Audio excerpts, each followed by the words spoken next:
اللہ تعالیٰ جب تہجد میں دعا قبول کرنے لگتا ہے تو کچھ خاص نشانیاں ظاہر ہونے لگتی ہیں۔ یاد رکھو، اللہ آپ کی دعا تہجد میں قبول کرنے والا ہوگا تو آپ کو محسوس ہوگا کہ آپ کا اللہ سے تعلق مضبوط ہو گیا ہے اور آپ کے حالات میں بہتری آنے لگتی ہے۔ تہجد کیا ہے؟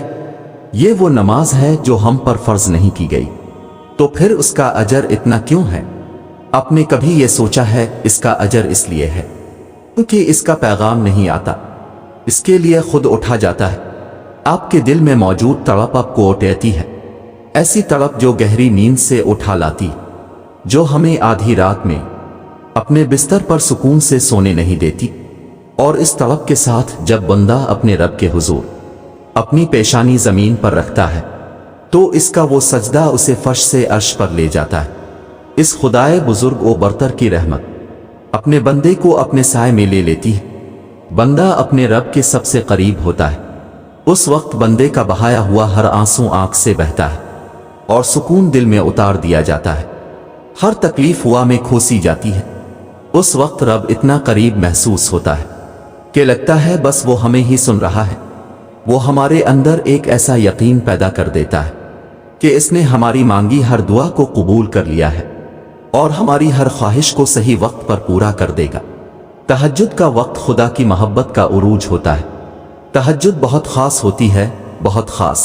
تہجد اللہ کی طرف سے ہمارے لیے ایک ایسا بند دروازہ ہے جو صرف تہجد کی عبادت سے ہی کھلتا ہے۔ یہ دروازہ صرف ان لوگوں کے نصیب میں ہوتا ہے جو واقعی اللہ کے قریب ہوتے ہیں، اور سب سے بڑھ کر اللہ خود انہیں تہجد کی طرف لاتا ہے۔ رہتا تو وہ خدا ہر طرف ہے، پر تہجد میں، خاص سیاہ کالی چادر کے پیچھے رات کی اندھیری میں، صرف وہی لوگ اللہ کو دیکھ پاتے ہیں جس نے اللہ سے بے پناہ محبت کی ہو۔ اس وقت اللہ اور آپ کے درمیان ہونے والی گفتگو، آنسوں سے بھری ہچکیاں، دل میں کی گئی باتوں کی آوازیں صرف اللہ کے سوا اور کوئی نہیں سن پاتا۔ اس وقت تہجد کے سجدے میں نہ تو سر اٹھانے کا دل کرتا ہے اور نہ ہی آسمان سے نظر ہٹانے کا۔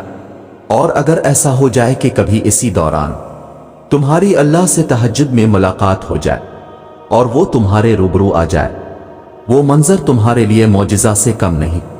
تہجد پڑھنے والوں کے لیے معجزے غیب سے اتارے جاتے ہیں۔ رات کی تاریکیوں میں جب کوئی شدت سے اللہ کو پکارتا ہے تو سارے عرش والے اس کی جانب متوجہ ہو جاتے ہیں۔ پھر اللہ فرماتا ہے، کہو کیا مانگتے ہو، کہو کیا فریاد لائے ہو، کہو کیوں رو رہے ہو اے دن بھر مسکرانے والے۔ پھر جب تم اپنی عرضیاں اسے سناتے ہو اور اس کے روبرو سجدے میں گر جاتے ہو تو وہ حکم دیتا ہے ان دعاؤں کی قبولیت کا جن کے جواب تمہیں لگتا تھا کبھی نہیں آنے والے۔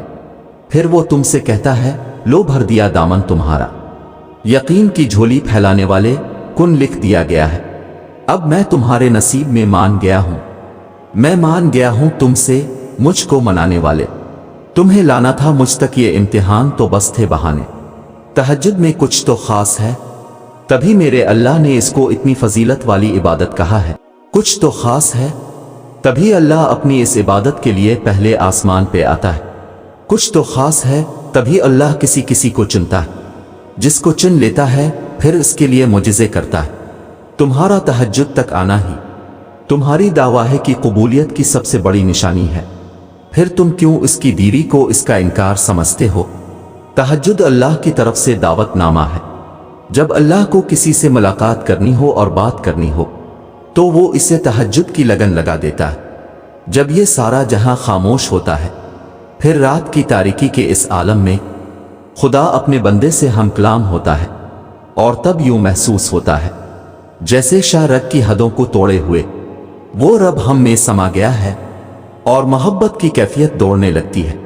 پھر میرا رب فرماتا ہے، مانگ مجھ سے میرے بندے، تو نے جو مانگا میں نے دیا تجھے، مگر تب اللہ کے سوا کسی کی طلب ہی نہیں رہتی، اور پھر طلب اللہ کی ہو اور وہ نہ ملے، ایسا تو ممکن ہی نہیں۔ تہجد کا آغاز انسان سے تو ہو سکتا ہے، مگر اختتام صرف اللہ ہے۔